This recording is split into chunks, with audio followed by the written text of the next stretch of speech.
सभी बिगनर्स को एक समस्या जरूर आई होगी कि इतने सारे कैंडलस्टिक पैटर्न को याद कैसे रखें, क्योंकि ह्यूमन ब्रेन सारी चीजों को याद नहीं रख सकता है। इसलिए आज का वीडियो खास होने वाला है।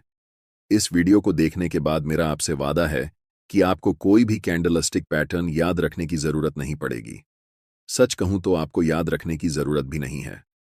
जब हमारे सामने चार्ट्स ओपन रहते हैं तब हमें एक ही बात से फर्क पड़ता है कि कोई कैंडलस्टिक पैटर्न बुलिश सिग्नल दे रहा है या बेयरिश, और साथ ही यह सिग्नल कितना स्ट्रांग या वीक है। अगर हम स्ट्रांग और वीक के बीच के डिफरेंस को पहचानना सीख जाएं तो हमारे लिए ट्रेडिंग डिसीजन लेना आसान हो जाएगा, जिससे हम कॉन्फिडेंस के साथ ट्रेड में एंट्री ले सकते हैं। सबसे पहले कैंडलस्टिक फॉर्मेशन को रिवाइज कर लेते हैं, तभी हम यह कॉन्सेप्ट अच्छे से सीख पाएंगे। अगर किसी कैंडल का ओपन नीचे है और क्लोज ऊपर है तो उस कैंडल का रंग ग्रीन होता है और जनरली ग्रीन कैंडल बुलिश होती हैं। लेकिन अगर किसी कैंडल की ओपन ऊपर होती है और क्लोजिंग नीचे होती है तो उस कैंडल का रंग रेड होता है और रेड कैंडल जनरली बेयरिश होती हैं। कैंडल के सबसे ऊपरी लेवल को हाई कहा जाता है और सबसे निचले लेवल को लो कहा जाता है, और इन दोनों के बीच की डिस्टेंस को कैंडल रेंज कहते हैं, यानी उस पार्टिकुलर टाइम में प्राइस कितना ऊपर और कितना नीचे गया। अब जानते हैं वीडियो के सबसे महत्वपूर्ण हिस्से को, जिसके लिए आपने वीडियो पर क्लिक किया है। इसके लिए आपको ट्रेडिंग करते समय अपने आप से एक सवाल पूछना है कि इस कैंडल को बायर्स कंट्रोल कर रहे हैं या फिर सेलर्स। यह जानना बहुत आसान है। अगर कैंडल की क्लोजिंग प्राइस कैंडल के हाई के पास है तो इसका मतलब यह कैंडल बायर्स द्वारा कंट्रोल हो रहा है, और इसका जस्ट अपोजिट नेक्स्ट कैंडल आपके स्क्रीन पर है, जहां कैंडल की क्लोजिंग प्राइस लो के नजदीक है।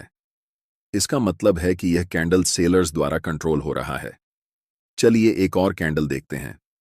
कैंडल में अगर ध्यान देंगे तो कैंडल की क्लोजिंग प्राइस न तो कैंडल के हाई के पास है और न ही कैंडल के लो के पास है। दोनों ही कैंडल की क्लोजिंग लगभग कैंडल के बीच में हुई है। इसका मतलब यह है कि इन दोनों कैंडल में प्राइस न तो बायर्स के कंट्रोल में है और न ही सेलर्स के कंट्रोल में। अब इस बात को अच्छे से समझिए कि अगर कैंडल बायर्स के कंट्रोल में है तभी आप मार्केट में बाइंग का डिसीजन लेंगे, और जब प्राइस सेलर्स के कंट्रोल में रहेगा तभी आप सेलिंग का डिसीजन लेंगे। लेकिन अगर आपको इंडिसीजन कैंडलस्टिक पैटर्न दिखता है, जिसका मतलब होता है कि कैंडल न तो बायर्स के कंट्रोल में है और न ही सेलर्स के कंट्रोल में, ऐसे समय में ट्रेड में एंट्री नहीं लेनी है। अभी तक आपने वीडियो में जितना भी सीखा है वह सिर्फ सिंगल कैंडलस्टिक पैटर्न पर अप्लाई होता है, यानी कि जिस कैंडलस्टिक पैटर्न में सिर्फ एक कैंडल होती है। लेकिन बहुत सारे ऐसे कैंडलस्टिक पैटर्न होते हैं जहां 2 या 3 कैंडल्स होती हैं। ऐसे समय में कैसे पता करेंगे कि कैंडल किसके कंट्रोल में है? लेकिन बहुत सारे ऐसे कैंडलस्टिक पैटर्न होते हैं जहां 2 या 3 कैंडल्स होती हैं। ऐसे समय में कैसे पता करेंगे कि कैंडल किसके कंट्रोल में है? ध्यान से देखिए। फॉर एग्जाम्पल, हमें पिछले 3 कैंडल को एनालाइज करना है और पता करना है कि ये 3 कैंडल किसके कंट्रोल में है। तो बिगनर्स कुछ इस तरह से एनालाइज करते हैं। इसके लिए वह सबसे पहले लास्ट कैंडल को देखते हैं। इस कैंडल में क्लोजिंग प्राइस हाई के पास है, जिसका मतलब होता है कि इस कैंडल को बायर्स कंट्रोल कर रहे हैं। लेकिन अगर आप लास्ट थर्ड कैंडल को देखेंगे तो आपको मालूम होगा कि इस कैंडल की क्लोजिंग प्राइस कैंडल के लो के पास है। इसका मतलब है कि इस कैंडल को सेलर्स कंट्रोल कर रहे हैं। अगर आप ऐसे सोचेंगे तो मार्केट आपको कंफ्यूज कर देगा, इसलिए हम इन तीनों कैंडल्स को सेपरेटली एनालाइज करेंगे। सबसे पहले इन तीनों कैंडल्स में हम यह जानेंगे कि किस कैंडल का हाई सबसे ऊपर है और वहां पर एक लाइन बनाएंगे।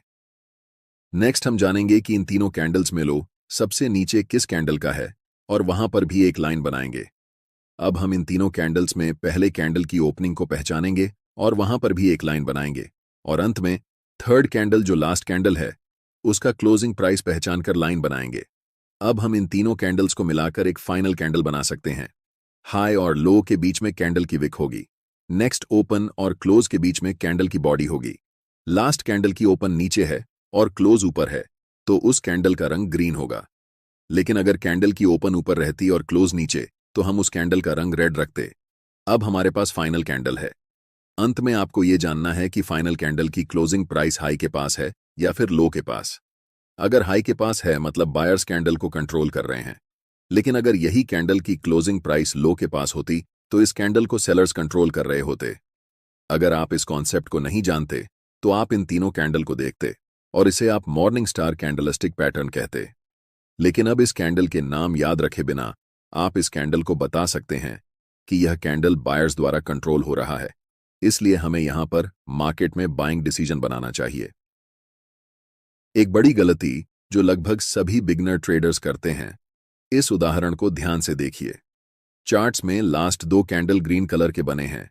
ऐसे में आपको लग सकता है कि यह कैंडल्स बुलिश कैंडल हैं और आप बाय ट्रेड का डिसीजन बना सकते हैं। लेकिन अब आप ऐसा नहीं करेंगे। यहां पर लास्ट सेकंड कैंडल एक बुलिश कैंडल है जिसे हम मारुबोजू कैंडल के नाम से जानते हैं, और लास्ट कैंडल भी एक बुलिश कैंडल है। लेकिन जब इन दोनों कैंडल्स को हम मिला देते हैं तो यह बुलिश कैंडलस्टिक पैटर्न नहीं बनता है। कैसे? इस बात को ध्यान से देखिए। सेकंड कैंडल की ओपनिंग प्राइस नीचे है और लास्ट कैंडल की क्लोजिंग प्राइस लगभग उसी लेवल पर है। इन दोनों कैंडल्स में से सबसे ऊपर है पहले वाले कैंडल का हाई और सबसे नीचे है लास्ट वाले कैंडल का लो। इन 4 चीजों को मिलाकर हम एक फाइनल कैंडल बना सकते हैं। क्लोजिंग और ओपनिंग के बीच में बॉडी होगी और हाई और लो के बीच में विक होगी। कैंडल की ओपन ऊपर है और कैंडल की क्लोजिंग नीचे है, जिस कारण हम इस कैंडल का रंग रेड रखेंगे। अब आप साफ साफ बता सकते हैं कि कैंडल की क्लोजिंग कैंडल के लो के पास है। इसका मतलब कि यह कैंडल सेलर्स द्वारा कंट्रोल किया जा रहा है और अब आप यहां पर सेलिंग का डिसीजन बनाने के बारे में सोचेंगे। लेकिन जब भी हम मार्केट में ट्रेड करते हैं तो हमें सिर्फ कैंडल की सेंटीमेंट को नहीं जानना है, बल्कि उस समय के पहले हो रहे मार्केट के बिहेवियर को भी जानना है। उदाहरण के लिए, यहां पर प्राइस बड़ी बड़ी रेड कैंडल्स बनाते हुए नीचे की ओर आ रही है और लास्ट कैंडल एक स्मॉल बुलिश कैंडल बनता है। अगर हम सिर्फ इस कैंडल को स्टडी करेंगे तो हमारी ट्रेड फेल होने की चांसेस बहुत ज्यादा होंगी, क्योंकि अगर हम पहले प्रीवियस कुछ कैंडल्स को देखें तो हमें साफ साफ पता लग रहा है कि इस कैंडल के कंपैरिजन में लास्ट कैंडल की स्ट्रेंथ कुछ भी नहीं है, और ऐसे समय में सेलर्स फिर से मार्केट में अपनी पकड़ बना सकते हैं। इसलिए सिर्फ एक कैंडल को पहचान कर हम बाइंग या फिर सेलिंग का डिसीजन नहीं बना सकते हैं। एक और चार्ट देखते हैं। यहां पर प्राइस छोटी छोटी कैंडल्स बनाते हुए नीचे की ओर आ रही है और लास्ट कैंडल एक बड़ी बुलिश कैंडल बनता है। इसलिए हम यहां पर साफ साफ पता कर सकते हैं कि पिछले कुछ कैंडल्स के कंपैरिजन में लास्ट कैंडल बहुत बड़ी है, यानी कि इस कैंडल में ताकत ज्यादा है, और ऐसे कैंडल्स जब मार्केट में बनते हैं तभी हमें बाइंग डिसीजंस बनानी चाहिए। मार्केट में जितने भी कैंडलस्टिक पैटर्न हैं, उनके पीछे की साइकोलॉजी यही है कि उस कैंडल को कौन कंट्रोल कर रहा है। बायर्स कंट्रोल कर रहे हैं या फिर सेलर्स कंट्रोल कर रहे हैं।